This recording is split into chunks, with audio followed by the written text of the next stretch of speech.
You being alive is pure luck. 300 million years ago, the true rulers of Earth were things so terrifying you wouldn't even dare to dream of them in a nightmare. A dragonfly with a wingspan of 70 centimeters, wider than your face, and a giant millipede over 2.6 meters long, able to crawl from the head of your bed to the foot. And there was more. Your ancestors back then were nothing more than tiny shrew-like creatures hiding in rotten mud, trembling in fear, not even worthy of being eaten. Scientists have done the math. If those giant insects hadn't gone extinct, mammals would never have stood upright, and you would never have existed. What's even more chilling is that the force that killed them long ago is something humanity is now reviving with its own hands. That era was called the Carboniferous. You may not recognize the name, but you certainly use its legacy every day: coal.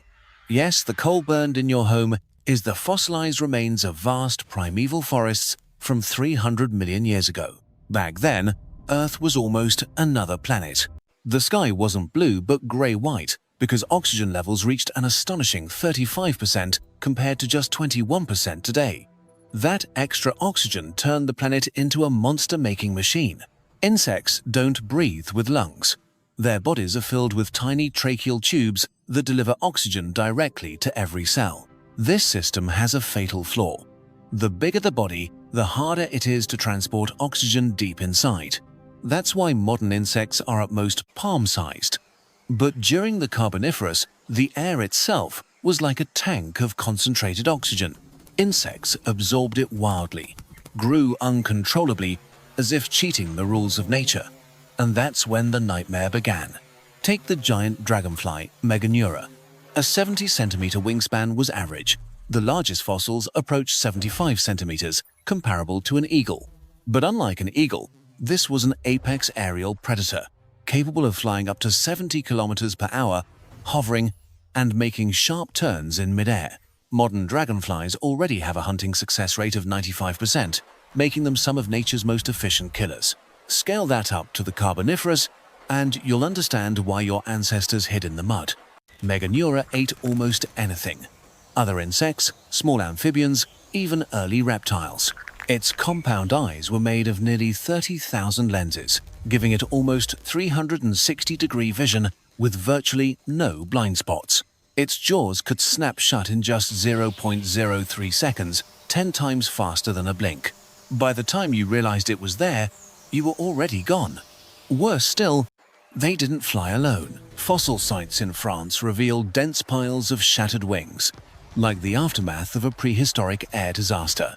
The sky belonged to them. But the terror on the ground was even worse.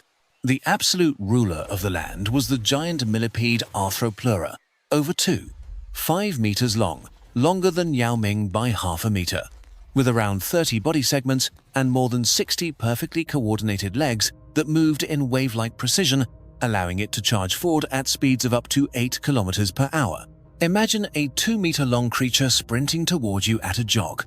For a long time, scientists debated what it ate. Early theories claimed it was a carnivorous hunter, but a 2022 study found plant spores and woody fibers in fossilized guts, suggesting it was omnivorous, which is far more frightening because that means it would eat anything. Your ancestors could hide from the dragonflies in the sky, but not from a giant burrowing millipede that could dig them out of their shelters. And these weren't the only horrors. There were giant scorpions nearly 70 centimeters long, spiders at least twice the size of today's largest species, and countless other arthropods lurking in swamps, forests, and dark caves. This wasn't a paradise for animals, it was an arthropod slaughterhouse.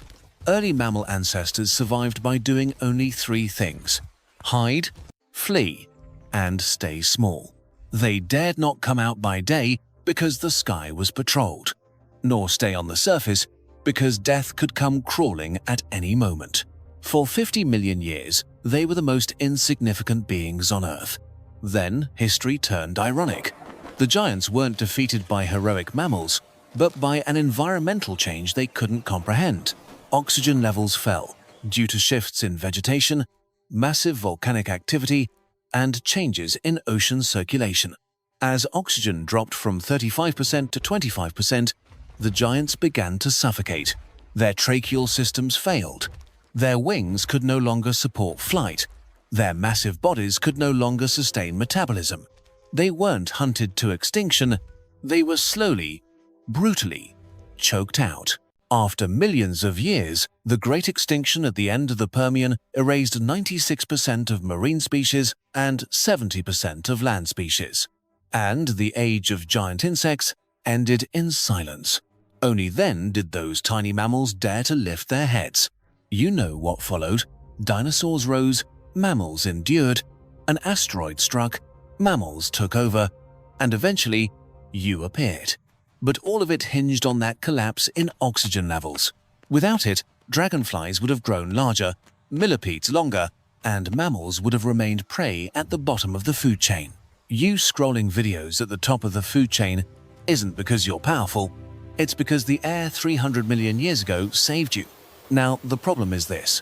Humans are changing the atmosphere again. In just 200 years, carbon dioxide levels have risen by 50%, while oxygen is slowly declining. The numbers seem small, but over centuries, their consequences are unknown. We understand Earth's climate system far less than we think. The giant insects never foresaw oxygen loss. Dinosaurs never foresaw an asteroid, and we are burning 300-million-year-old coal while creating atmospheric changes whose outcome no one can predict. Some scientists joke that if oxygen ever rose above 30% again, insects might grow large, once more cockroaches the length of your arm, mosquitoes the size of sparrows. It's a joke, but not a funny one. On geological timescales, humanity has existed for only an instant, while giant insects ruled for 50 million years. Who is the planet's true master?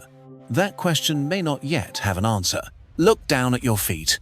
If there's a cockroach or an ant, you can crush it easily, but remember, its ancestors 300 million years ago may have been thicker than your arm.